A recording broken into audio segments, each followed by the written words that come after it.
हाय, विना रेसिपी वर्ल्डमध्ये तुमचं मनपूर्वक स्वागत आहे। आज मकर संक्रांतीच्या सगळ्यांना हार्दिक शुभेच्छा। आज आपण तिळाचे लाडू बनवणार आहोत। त्यासाठी आपण पाव किलो तीळ घेतलेत, एक छोटी वाटी शेंगदाणे आहेत, बचकी डाळ आहे, अद्रक क्रश करून घेतलेलं आहे, त्यानंतर वेलची आहे, चिक्कीचा गूळ आहे। इकडे आपण पॅनमध्ये थोडं तूप घालून पॅन गरम करत ठेवले, त्यामध्ये आपण थोडी जी अद्रक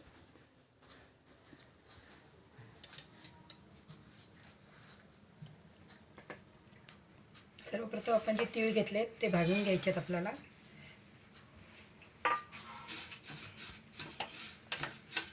आता आपले तीळ छान असे तांबूस रंगावरती आपण भाजून घेतलेत। तीळ व्यवस्थित भाजले तर लाडू आपले खाते वेळी चिटकत नाहीत दाताला। आता आपण जी भाजकी डाळ घेतली चण्याची ती भाजून घ्यायची आपल्याला। आता आपली डाळ पण भाजून झालेली आहे। आता आपण चिक्कीचा गूळ घेतला आहे, आपल्याला त्याचा पाक तयार करून घ्यायचा आहे। जास्त पाक कडक करणार नाही आपण। नंतर आपण याच्यामध्ये वेलची पावडर टाकणार आहोत, म्हणजे थोडं अद्रक आपण क्रश करून घेतले ते घालायचं आहे।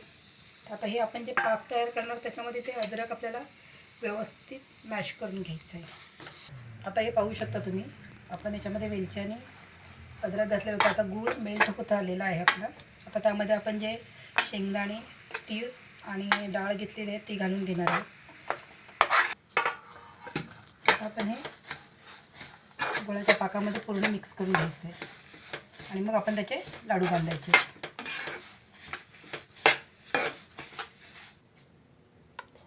आता आपले तिळाचे लाडू तयार झालेले आहेत, पाहू शकता तुम्ही।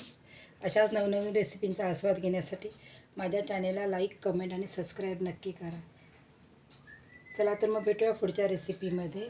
परत पुन्हा एकदा सर्वांना मकर संक्रांतीच्या हार्दिक शुभेच्छा। तिळगुळ घ्या, गोड गोड बोला।